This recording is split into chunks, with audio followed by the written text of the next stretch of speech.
On this video, we bowl our way across America, from the Pacific West, up and down mountain ranges and canyons, wow, and finishing our journey on the Atlantic East Coast.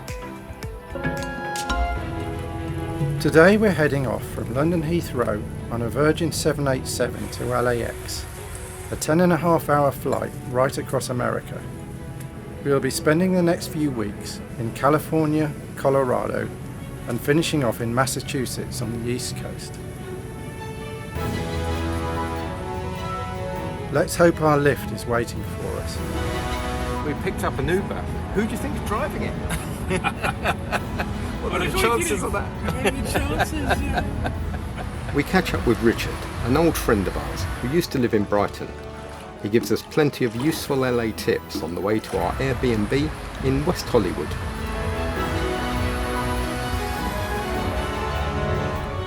Next morning we're off to Griffith Observatory to start our jet-lag sightseeing adventure. This is a working observatory where you can learn some science and astronomy in the free-to-enter exhibits. There are stunning views of the iconic Hollywood sign and right across Los Angeles, and you'll discover there really are plenty of stars to see when you're in Hollywood.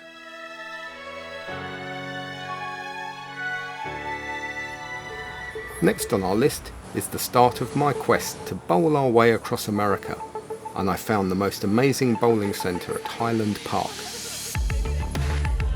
At almost a century old, the bowl was taken over and refurbished by the current owners, keeping the retro, almost steampunk style with an authentic old bowling alley vibe. After many years of working in the bowling industry, I still find it fascinating to hunt out interesting bowling centres when I have the chance.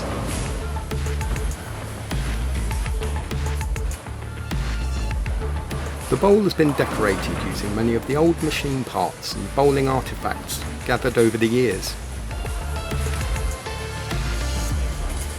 The old pinwheel still spinning in the background purely for decorative purposes, and no masking units to hide the machinery. For me, this brings back many happy memories. For others, it's probably just a very cool place to bowl. Not that we're bowling very well though, but like most bowlers, I'll blame the lanes. Well, that's almost certainly the most expensive game of bowling I've ever had, having flown 5,500 miles to get here. The lane surfaces are diabolical, but I don't think I've ever had as much fun bowling in years. And what could be better than some good old bowling alley food before we head home for an early night?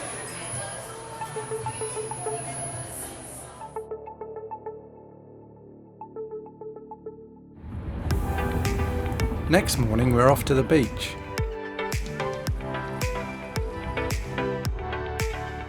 At the westerly endpoint of Route 66, this is Santa Monica, and the first stop is the world famous pier.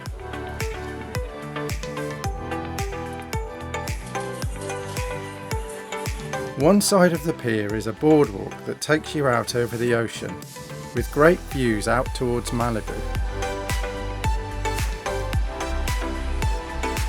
On the other side is Pacific Park, with all the fun of the fair, including the iconic Ferris wheel and other rides. Next we head off across the beach, heading towards Venice.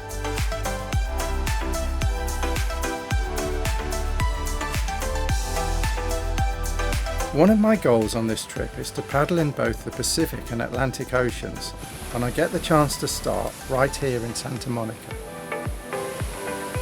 Even Andy comes in, along with many crazy species of bird life.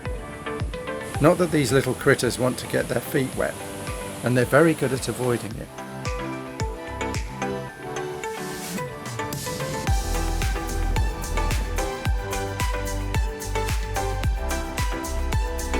And before you know it, we're at Venice Pier.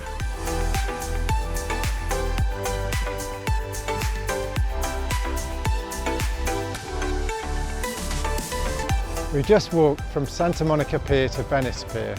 It took about an hour, and now we're going to head back. but not before heading inland to find out how Venice got its name. The Canal District is made up of man-made wetland canals. The first were built in 1905 by private property developer Abbott Kinney to form part of his Venice of America concept.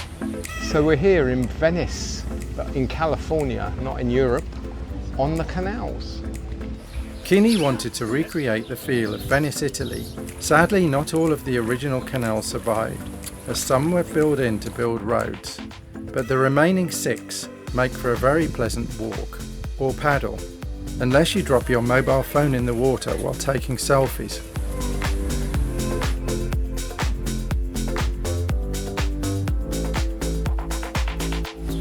We spent about an hour or so wandering around the Canal District, and there's plenty of quirky things of interest to see. And with the sun shining, it makes for a very pleasant afternoon stroll.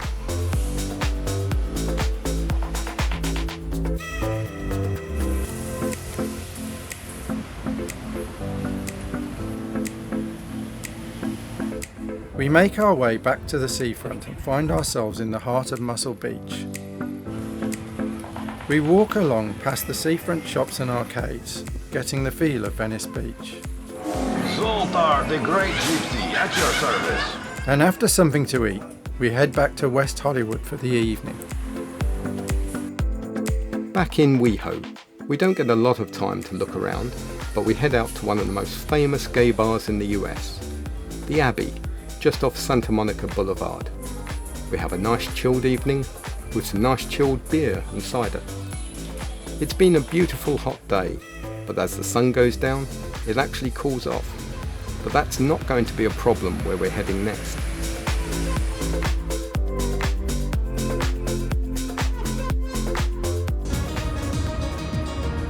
It's time to say goodbye to West Hollywood after our brief stopover in Los Angeles.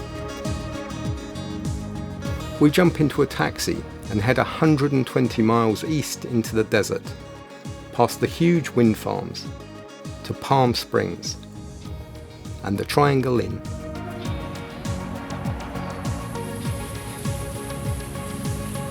The Triangle Inn is an awesome venue with a lovely pool and hot tub area.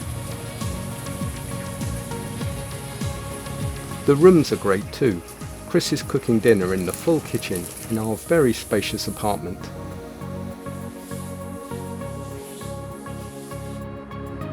Can we sneak across the road? Wait. Apparently not.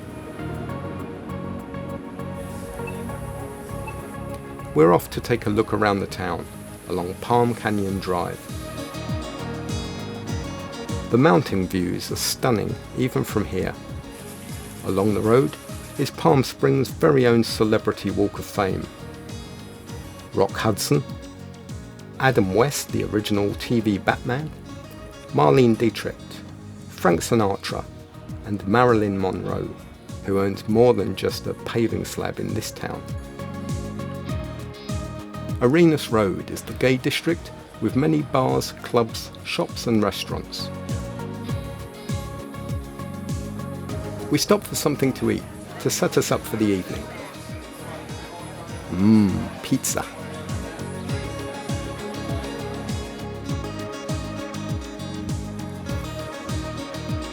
And then it's along Arenas Road for a couple of beers before bed, as tomorrow is a big day out.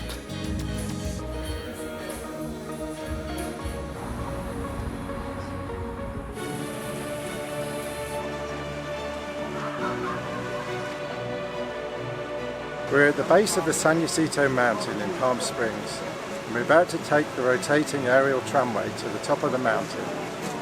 I booked our tickets online about a month ago, as it can get very busy and sell out or have very long wait times.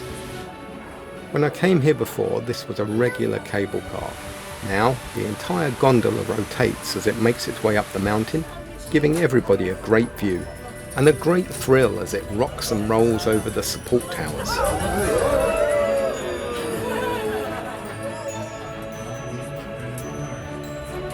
It's a 10-minute ride up to the top. The views are really breathtaking. Well, we're up the top of Mount San Jacinto now. You can see the peak just off into the distance, a bit higher. We just came up on the revolving cable car, which was quite interesting. That wasn't there when I came before, 35 or more years ago.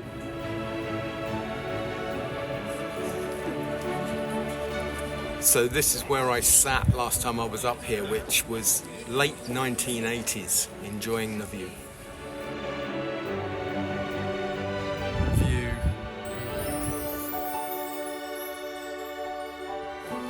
We take one of the mountain trails as recommended by a very helpful park ranger who turned out to be from England.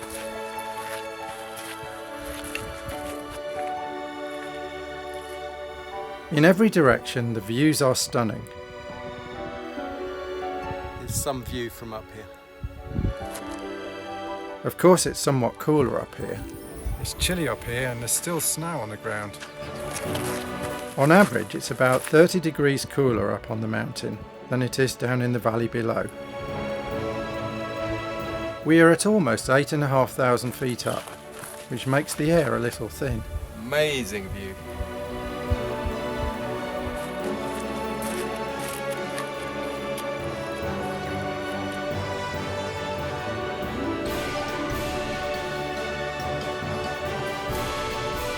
The trails run to about 2 miles in a big loop, with lots of interesting things to see on the way and smell. The cold mountain stream will be hot enough to make coffee by the time it reaches the bottom of the valley.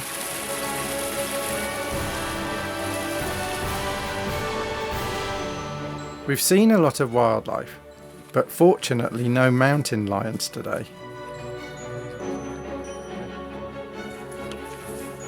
And with the trails done, it's time to make our way down to the desert.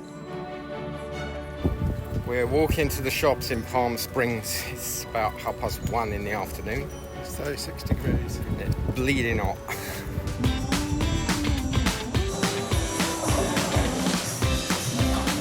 Time for the second stop on my Bowl Across America quest at the superb Palm Springs lanes.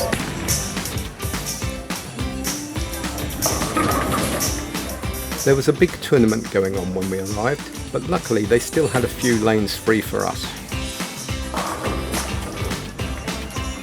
And we soon get into the groove. It's a very different experience to Highland Park.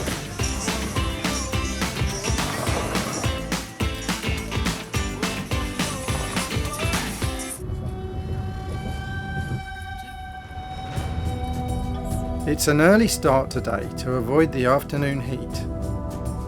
We take an Uber up to the trading post at Indian Canyons, the ancestral home of the Agua Caliente band of Cahuilla Indians.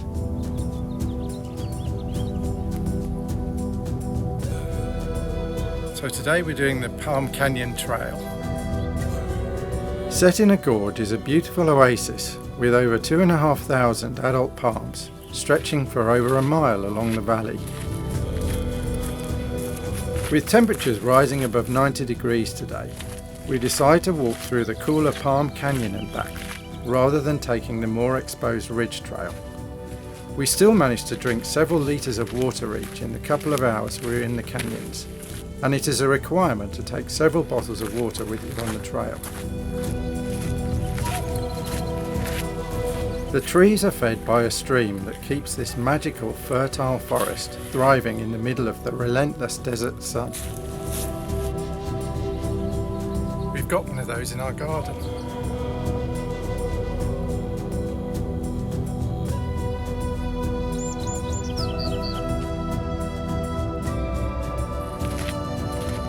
The lizards were clearly enjoying basking in the sun, blending perfectly into their surroundings. I convinced Andy to take a short hike up the hill to get a view from above the canopy, but boy was it hot. There is an abundance of wildlife, and the trees provide some very welcome shade from the sun. The stream offered a cooling respite for a moment. We've come out today to Indian Canyon, and it's very hot, but we've taken one of the trails that goes through an oasis of palm trees and a stream, so it's not too bad at the moment. Lots of lizards around, and it's absolutely delightful.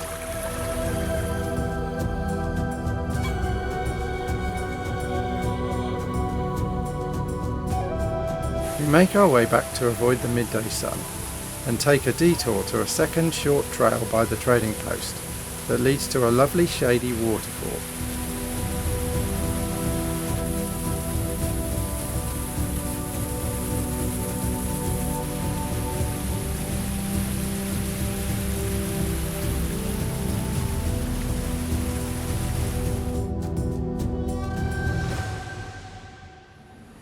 Our final breakfast at the wonderful Triangle Inn, and then we're off to the airport.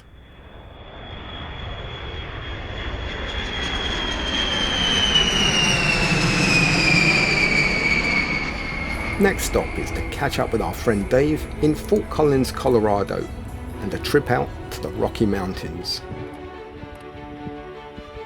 And Chris has a plan.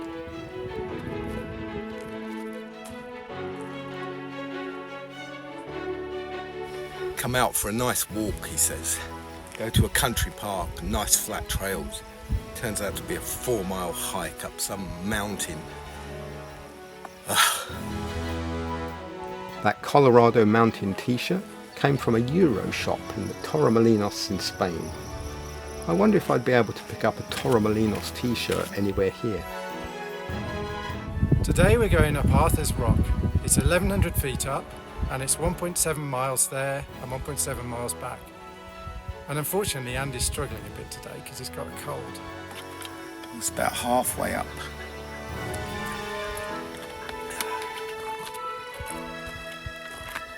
Still not there. The formidable rock is daunting, and the trail just seems to go on and on.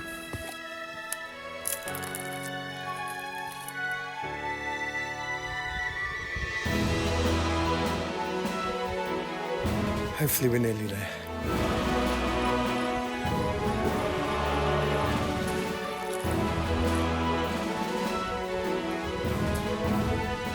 Only an hour to go.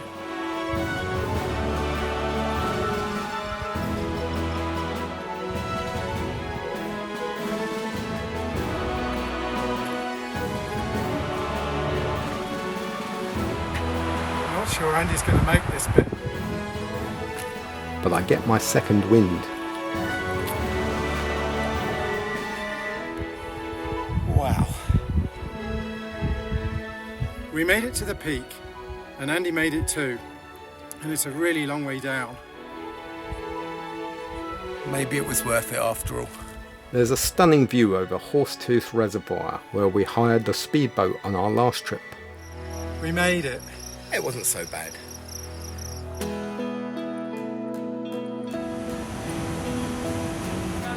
We pop in for a quick tour at new Belgium Brewery, and a tasting, of course. So when it comes to this beer hanging out in these barrels alongside our other sour beer, we can hang out in here for about 6 months, 1 year, sometimes even 2 years. We don't typically go over 2 years because then it becomes a little bit too funky, but we use all that time to make this lovely product over here.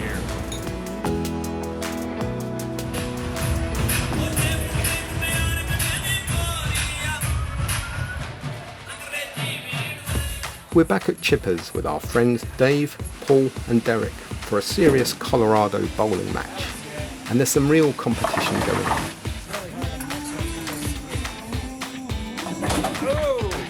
It's a fun afternoon and everyone's in with a real chance here as things start to hot up. This is going to be the big match on my bowling quest across America.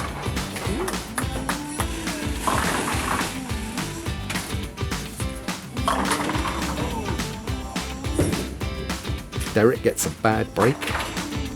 Dave digs out his magic bowling shoes. But it's not quite enough to propel him into the lead after leaving a 5-7 split. Everyone really goes for it, and there's a lot of arm waving.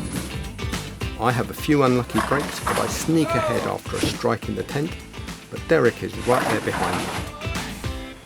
and having taken the Midwest bowling title, it's time we make a hasty exit onto our next destination.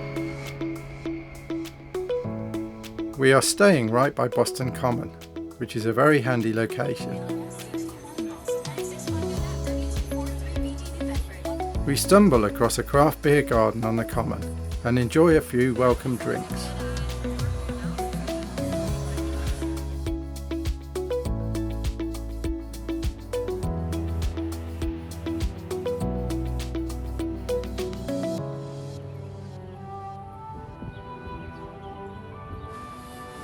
Next morning, and we take a better look around the Common and set off along the 2.5 mile Freedom Trail around a number of historic sites across the city.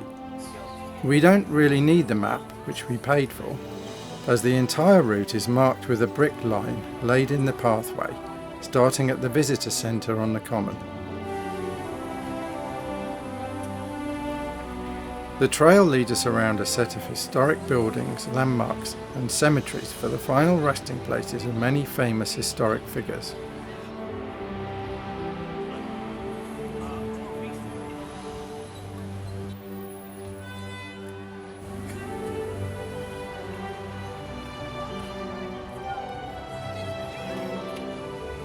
With a few little detours on the way for other places of interest, such as Quincy Market.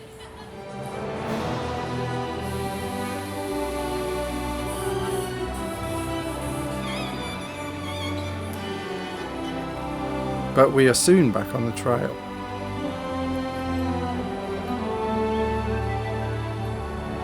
We pass the famous Paul Revere house, and this must be the famous Paul Revere horse.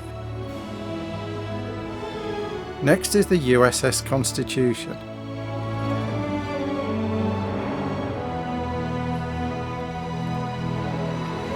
Culminating in the Bunker Hill Monument.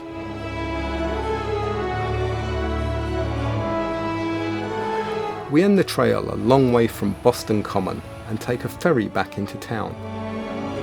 In the harbour, they're throwing perfectly good tea into the water. It must be time for bowling.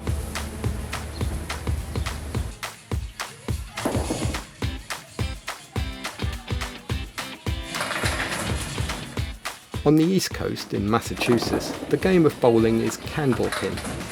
Much harder than Tenpin. Smaller balls, thinner pins that are harder to hit, but you do get 3 attempts to knock them all down, with the deadwood. Chris seems much better at this than I am, and he wins this round, hands down.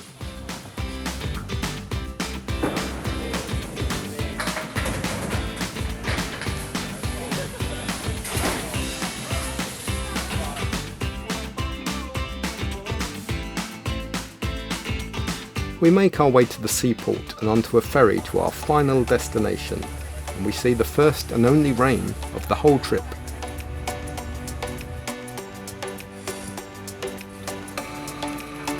And we arrive in Provincetown just as the sun returns to the sky.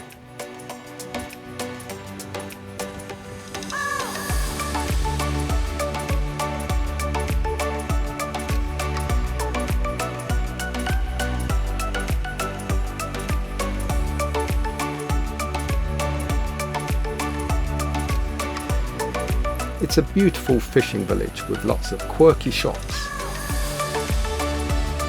There's even a shop for bears and mooses.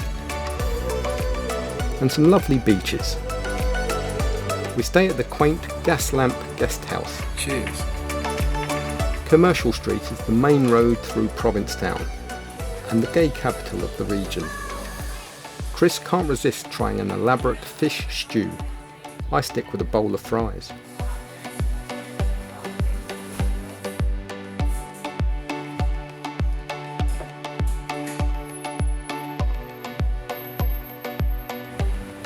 There's a lot of art galleries and exhibits up and down the street. This one caught our eye.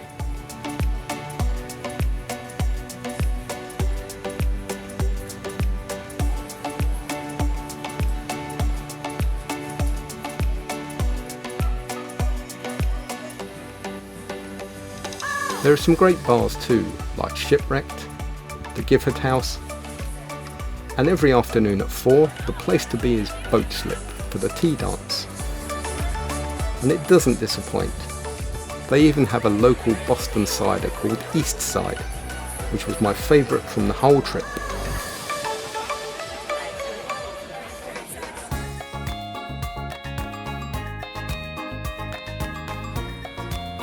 Next morning we head up to the Pilgrim Monument. The ticket gets you entry and a ride on the funicular up the steep hill with great views over the harbour.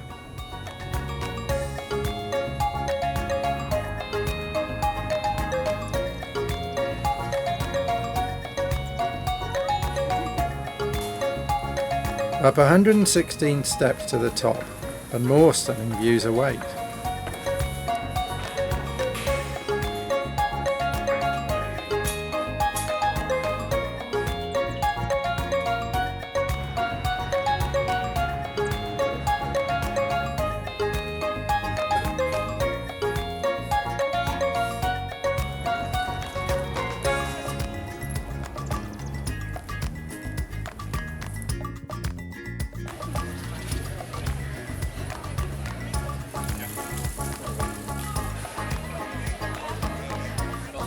A last look around town and we find the library, which of course contains a ship. Now it's time to complete my quest, but something fishy is going on. So we started in the Pacific Ocean in LA. Sorry, it's just... some kind of weird fish, not sure what it is. So we started at the Pacific Ocean in Los Angeles and we're finishing at Provincetown, Cape Cod, which is the Atlantic Ocean.